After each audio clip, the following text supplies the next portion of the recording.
Now, moving on to one of the stories that we have been closely tracking. Now, the Hijab Row rages on in Karnataka.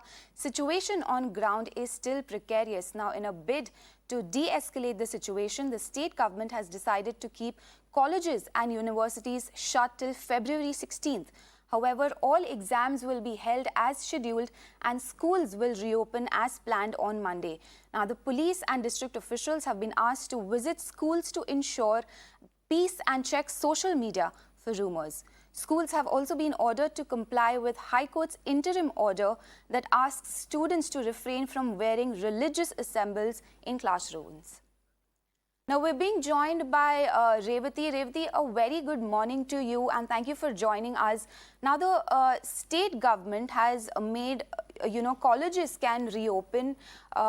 In fact, the schools can reopen, but the colleges cannot. What is the idea behind, restricting colleges to reopen, and also what the takeaways, the top takeaways from the Chief Minister's meeting yesterday?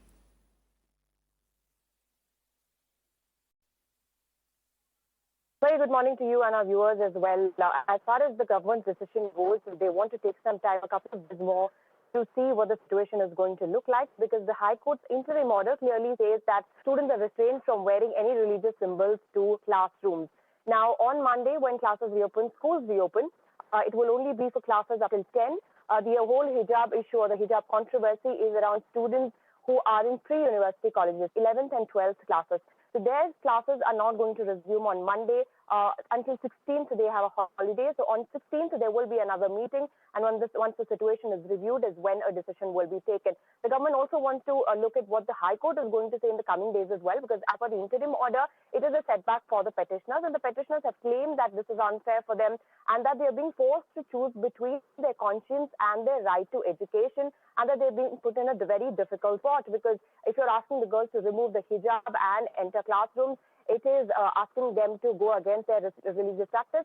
And if they ensure that they are following their religious practice, then they will have to skip classes. So they were being put in a very difficult choice, is what the petitioners claimed. They approached the Supreme Court twice as well. The Apex Court has refused to intervene. So what the High Court has said now will be ensured, will be implemented on the ground. So the government wants to see on Monday, 2:30 p.m., the next hearing will take place. If there will be any sort of additional remarks or direction from the High Court, and what sort of situation is going to come up on the ground on Monday when schools reopen. All of these need to be taken into consideration. In fact, the Home Minister speaking to us yesterday did say that the situation needs to be under control for a few days, and then we can take a decision on colleges. It's quite a sensitive issue on the ground, and it could go wrong. So anticipating those protests or any sort of opposition from those who would want to wear these religious symbols to classrooms, the government has decided for now the environment is not conducive for colleges to reopen. Absolutely, Revati. In fact, we'll keep a close watch and see what the courts have to say on Monday about this issue. Thank you so much for joining us.